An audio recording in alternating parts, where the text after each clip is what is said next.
Assalamualaikum warahmatullahi wabarakatuh. Saya Anggita Melati Putri dari kelas 2A dengan NPM 20 10 63 10 50005. Di sini saya akan membahas tentang seorang tokoh matematika yaitu Al-Khawarizmi dengan dosen pengampu mata kuliah sejarah matematika yang terhormat Ibu Atinwarmi MPD.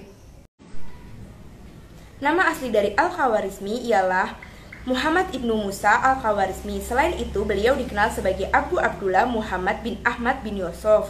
Al-Khawarizmi dikenal di barat sebagai Al-Khawarizmi, Al-Khawarizmi, Al-Ahwawizmi, Al-Kharizmi, Algoritmi, dan Algorismi. Beliau dikenal juga sebagai penemu dari aljabar dan juga angka 0.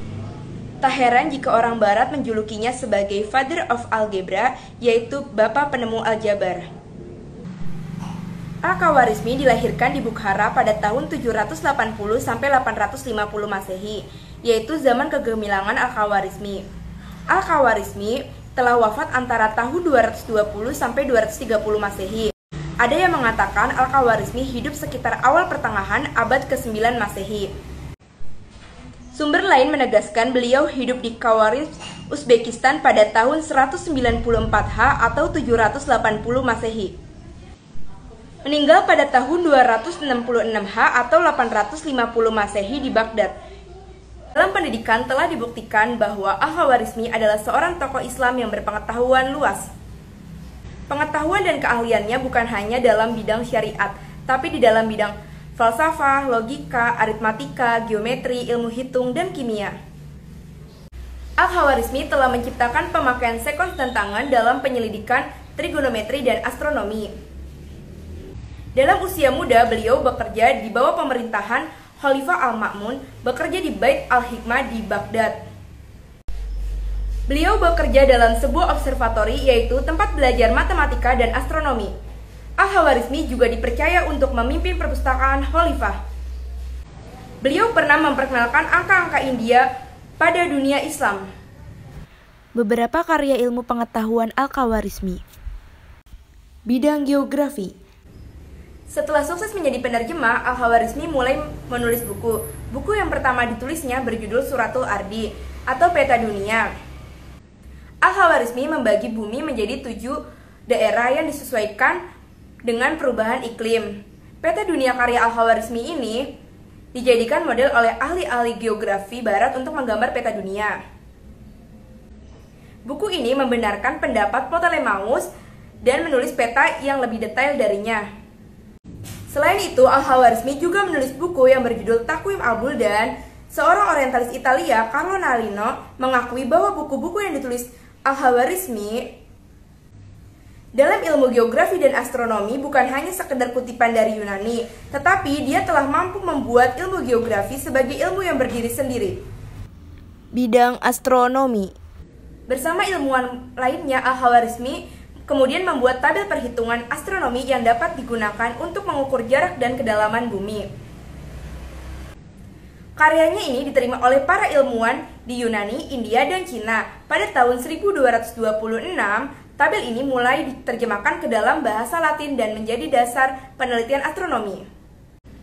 Al-Khawarizmi juga membuat diagram astronomi seperti yang dimuat dalam bukunya yang berjudul As-Sanad Hind. Sebagaimana dia juga menulis beberapa buku penting dalam ilmu astronomi.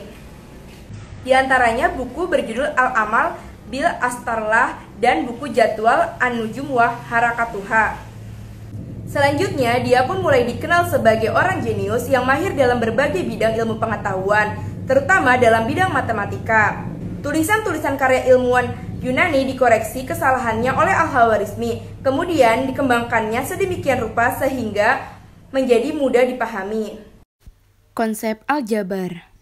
Al-Khawarizmi menulis buku matematika yang berjudul Aljabar wal Muqabalah. Buku ini berisi tentang persamaan linear dan kuadrat.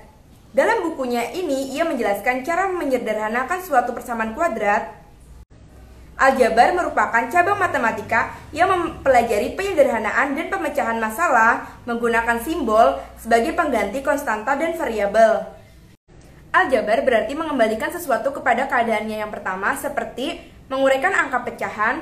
Adapun dalam istilah matematika adalah menambah sejumlah angka tertentu untuk dua tambahan dengan tujuan memudahkan penyelesaiannya. Sedangkan al-muqabalah atau penyesuaian artinya menyamakan antara satu angka dengan angka yang lain dan menghasilkan suatu nilai. Buku ini sangat berarti secara ilmiah dan memiliki sejarah yang besar. Di dalamnya dia merumuskan dan menjelaskan secara detail tentang tabel trigonometri. Tabel trigonometri yang memuat sinus dan tan merupakan salah satu penemuannya. Buku ini telah diterjemahkan ke dalam bahasa Latin oleh Robert Hofstadter agar menjadi salah satu pendorong bagi kebangkitan keilmuan Eropa. Angka 0. Angka 0 penting bagi suatu bilangan dan tentu berpengaruh terhadap ilmu-ilmu menghitung, ilmu pasti, ilmu alam, serta ilmu lainnya. Dan Al-Khwarizmi lah yang pertama kali menemukan bilangan 0. Al-Khwarizmi adalah orang pertama yang menjelaskan kegunaan angka-angka. 0 adalah suatu angka dan digit angka yang digunakan untuk mewakili angka dalam angka. Angka 0 melainkan peran penting dalam matematika, yakni sebagai identitas tambahan bagi bilangan bulat, bilangan real, dan struktur aljabar lainnya. Sebagai angka, 0 digunakan untuk tempat dalam sistem nilai tempat. Dengan penggunaan angka tersebut, maka kata Arab chiffre yang artinya 0 atau kosong diserap ke dalam bahasa Prancis menjadi kata chiffre. Dalam bahasa Jerman menjadi Ziffer dan dalam bahasa Inggris menjadi Cipher. Bilangan 0 ditulis bulat dan di dalamnya kosong. Al-Khwarizmi pun memperkenalkan tanda-tanda negatif yang sebelumnya tidak dikenal di kalangan ilmuwan Arab. Para matematikawan di seluruh dunia mengakuinya dan berhutang budi kepada Al-Khwarizmi. Ia juga mengarang buku Sundial, alat-alat petunjuk waktu dengan bantuan bayangan sinar matahari. Kata algoritma berasal dari latinisasi. Nama Al-Khwarizmi sebagaimana tercantum pada terjemahan karyanya dalam bahasa Latin pada abad ke-12, yakni algoritmi de numero indorum. Awalnya, kata algoritma adalah istilah yang merujuk pada aturan-aturan aritmetis untuk menyelesaikan persoalan menggunakan bilangan numerik Arab. Kemudian pada abad ke-18, istilah ini berkembang menjadi algoritma yang mencakup semua prosedur atau urutan langkah yang jelas dan diperlukan untuk menyelesaikan suatu permasalahan. Pada tahun 847 Masehi, Al-Khwarizmi wafat dalam usia 67 tahun. Ia meninggalkan kenangan abadi bagi para ilmuwan matematika di seluruh dunia. Ia digelari Bapak Matematika karena keberhasilannya dalam memajukan cabang ilmu ini hingga mencapai puncaknya. Al-Khwarizmi meninggal dunia pada tahun 840 Masehi dengan mewariskan berbagai khazanah ilmu pengetahuan. Buah pikirannya pun disumbangkan pada peradaban dunia dan masih dapat kita manfaatkan hingga saat ini. Dengan begitu, namanya tetap abadi sejalan dengan pemanfaatan umat manusia atas pemikirannya. Semoga kita dapat meneladani kegigihan dan keuletannya dalam belajar. Sekian video dari saya, semoga dapat bermanfaat, kurang lebihnya mohon maaf. Terima kasih. Wassalamualaikum warahmatullahi wabarakatuh.